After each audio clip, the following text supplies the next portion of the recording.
Magandang araw po mga kaibigan.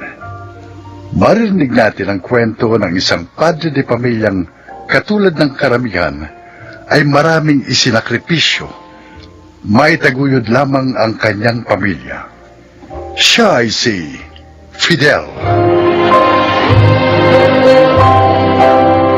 Maaga akong nag-asawa, kaya hindi na ako nakapagtapos ng aking pag-aaral. Matayog man ang aking pangarap noong kabataan ko. Ngunit nang nagkaroon na ako ng mga anak, mas pinili kong mangarap na lamang para sa kanila at hindi na para sa aking sarili. Tutal wala na rin akong kakayahang abutin ang pangarap na yon.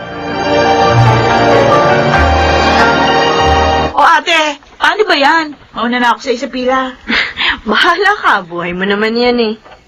Kung kami sana masusunod, mas mainam kung ang ate mo muna makapag-asawa bago ikaw, Eme.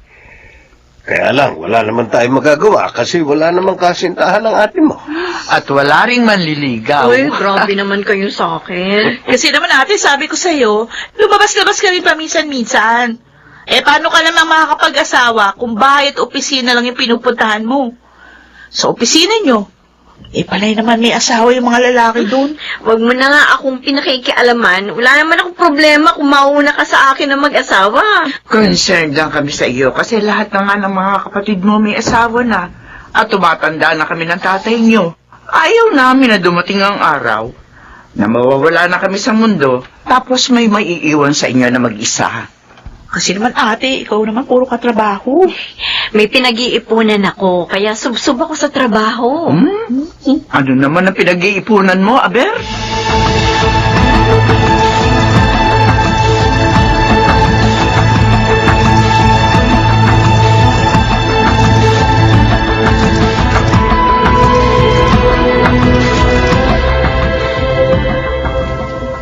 Para saan ito, Odessa? Para po sa inyo, Itay. Ay, napakalaking halaga naman ito. Bakit? Aanin ko ba ito? Magtapos po kayo sa pag-aaral. Ano? Sa edad kong ito? 50 anyos na ako. Oy, bakit ho? May age limit po ba ang pag-aaral? Ayoko. Gamitin na lang natin to sa pagpapatayo ng negosyo o kung ano man ang mas mapapakinabangan natin. Huwag mo na akong pag-aksayahan pa ng pera. Tay, kung para sa negosyo, may pera ako para dyan. Ito ho, para sa'yo talaga ito. Anak, Tignan nyo nga itong dingding natin. Punong-puno ng diploma at mga certificates naming tatlo ni na Kuya Pom. Si Nanay may diploma rin. Tay, ikaw lang ang wala. sapat na sa aking may mga nakasabit kayong diploma dyan. Masaya na ako. Hindi ko na kailangan maghangad ng bagay na hindi naman para sa akin. Hindi lang ito para sa diploma. Alam ko may pangarap kayo noong kabataan ninyo. Kaya lang mas pinili ninyo magtrabaho kaysa magtapos. Dahil naririto na kami magkakapatid. Kailangan nyo kaming buhayin. Ngayon, nakaya na namin ang mga sarili namin. Panahon na para pagtuunan mo naman ang pansin ang sarili mo, Tay. Matanda na ako. Pagtatawanan lang ako sa eskwelahan. Hindi. Paano kayo pagtatawanan? Kaibigan ko ang mga guro sa e-enrollan yung eskwelahan. Pero, Tay, pakiusap. Kahit man lang para sa amin.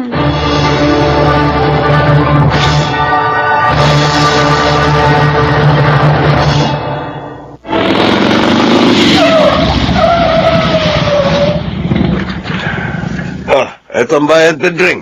Salamat. Uy! Totoo pala ang balita. Estong? Uy, estudyante ka na pala talaga ngayon, ah. Oy, kung kakantsawan mo lang ako, umalis ka na, ha? Uy, ba't naman kita kakantsawan? Naiingit nga ako sa'yo, eh. Ano? Naiingit ako sa'yo. Oh, ngayon. Uy, mabuti pa ang mga anak mo. Naalala kang papagtapusin ang pag-aaral. Nako, yung mga anak ko, hanggang ngayon may mga pamilya na. Sa akin pa rin umaasa. Kaya mapalad ka, Fidel. ipagpasalamat mong may mga ganyan kang anak, ha? O ano? Kumusta ang buhay estudyante? Kwento mo naman ako. Sige na. Pumasok na muna tayo sa bahay. Baka may merienda doon. Samahan mo na ako magmerienda. Sige. Gusto ko yan.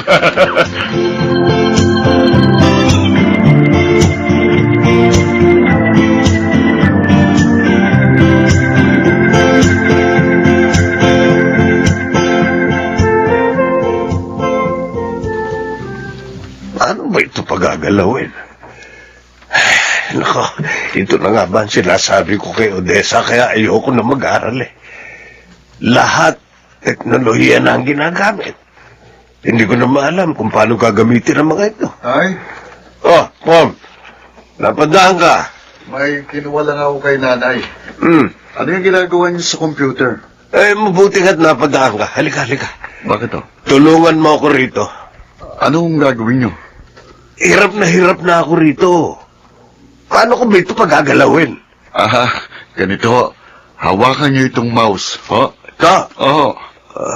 Ayan, Di ba may tinuturo yan? Ang hirap na pala maging estudyante ngayon eh. Ay, mas mahirap magpalaki ng mga anak at magtaguyod ng pamilya. Pero nakaya nyo. Kaya imposibleng hindi nyo to kayanin. Tiwala kami sa kakayahan nyo.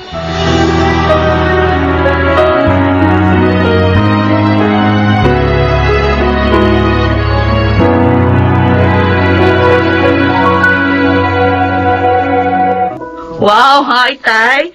Nakakaisang school year ka na. Nakakaisang school year na puno ng reklamo. Bakit, Tay? Mahirap ba? Huwag mo na akong tanungin. Ay, ikaw, kumusta ang preparasyon mo sa kasal? Maayos naman po, Nay. Patapos na sa awa ng Diyos.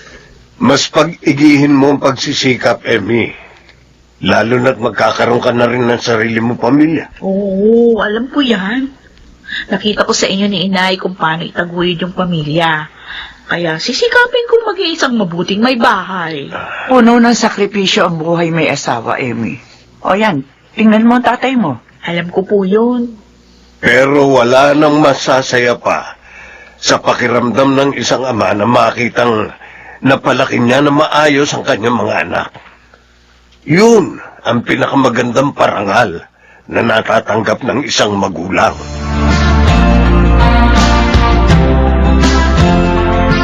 Tay? Nasaan ni Emmy ngayon Hindi ba nagpaalam ka na sa teachers mo? May bigla ang oral exam daw. Hindi pwedeng hindi ako pumunta. Ibabagsak ako ng profesor at baka mag-retake ako nitong subject. Gusto ko nga makagraduate ka agad, di ba? Anong oras po bang pasok nyo? 3:00. O 2:00 ang kasal ni Emmy. Oh, Mabuti pa, magbihis na kayo. ano? Pagkatapos nyong ihatid sa altar si Emmy, ihahatid ko kayo sa eskwelahan. Baka hindi tayo Kaya makahabol. yan, Tay. Hindi pwedeng hindi nyo ihatid sa altar si Emmy. Tiyak na magtatampo yun. Magtiwala kayo sa akin. Ako ang bahala.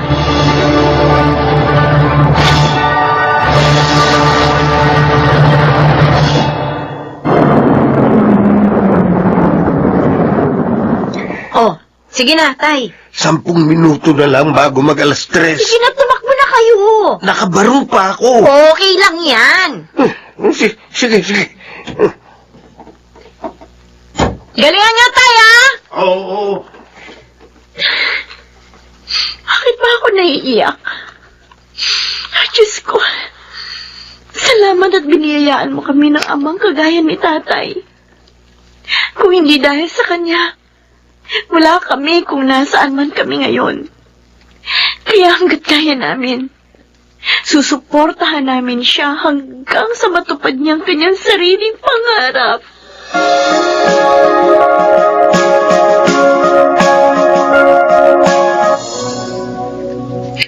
Parang kailan lang. Inaayawan mo pa si Odessa sa alok niyang papag-aralin ka. O ngayon, gagraduate ka na, Fidel.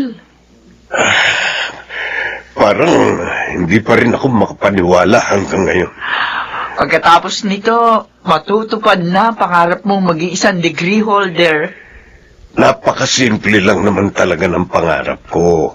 Pero isinakripisyo mo para sa mga anak natin. Pinagtapos mo akong mag-aral nang maipanganak ko ang panganay natin si Pom. Pero ikaw mas pinili mo maghanap buhay para sa pamilya.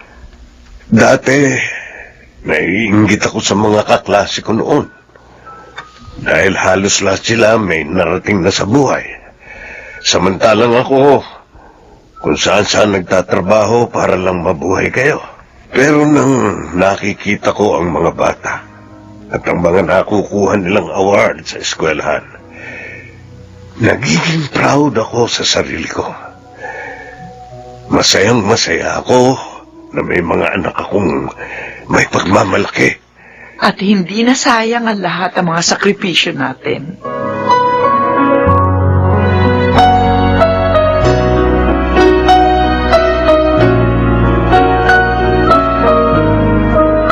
Uy, Emmy, Ano? ayusin mo naman itong damit ko. Si kuya naman, magkatakin lang ng polo eh.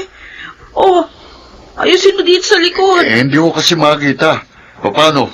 Kanina pa kayo dyan sa salamin. Baka nasa graduation na ni tatay si Mr. Wright, kaya kailangan ko magpaganda. Ewan ko sa'yo. Kuya, suportahan na lang natin si ate. Oh, sige na, bilisan nyo na kasi mahuli na tayo eh. Ano ka ba?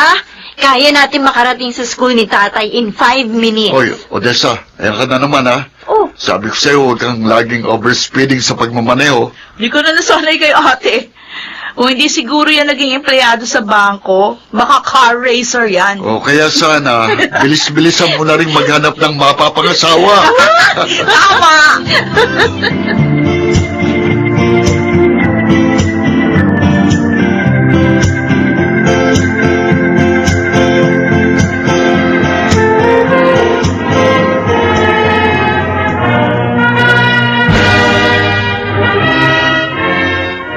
Oh, ayan na! Ayan na! Aakyat na si tatay. Ayan na, ate, yung camera. Ay, uy, bakit ka umiiyak? Kailangan mapicturean si tatay. Teka, ako na kukuha. Oo, ate naman eh. kakaiyak pala to. Oo, tama na yung iyak mo. O, tingnan mo, nag-smear na yung mascara mo. Puro itim na yung paligid ng mata mo. Ha? Para ka ng panda. Nakakaya. Ano? O, paano ka makakapag-asawa? Kung ganyan yung tsura mo.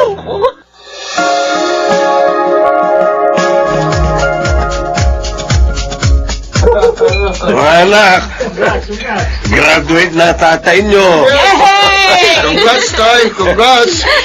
Maisasabit mo na rin sa wakas ang diploma mo sa tabi ng mga diploma namin. Odessa, anak, Ay, salamat. wala po yun. Pasasalamat namin yan sa inyo sa lahat ng sakripisyo nyo sa amin ng mga anak ninyo. Oo nga, tay. Habang buhay kong ipagpapasalamat sa Panginoon na kayo ang mga anak na ibinigay niya sa akin.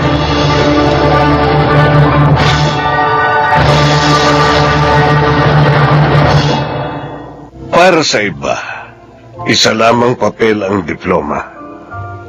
Pero para sa akin, ito'y isang parangal na hindi kailanman matutumbasan ng kahit anong salapi o anumang material na bagay. Ang aking diploma ay patunay na ni minsan hindi ako nagkamaling pinili kong maging isang padre de pamilya.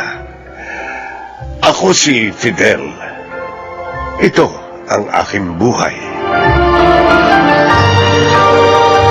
Bagamat minsan matagal, subalit lahat ng sakripisyo natin ay may kapalit na biyaya mula sa may kapal. Mga nagsiganap, Chiquit del Carmen Amor, Rosana Villegas, June Ligaspi, Phil Cruz, Susan Robles, at Lionel Benamin sa papel na Fidel. Naglapat ng angkop na tunog, Jerry Mutia, sa musika, Buboy Salonga, supervisyong teknikal, Eric Lucero at Bong Villar, creative consultant Phil Cruz, production assistant Anching Cruz. Ito'y mula sa panulat ni Rita Laparon, sa direksyon June Martin Ligaspi at Maynard Landicho Jr. Ito ang aking buhay.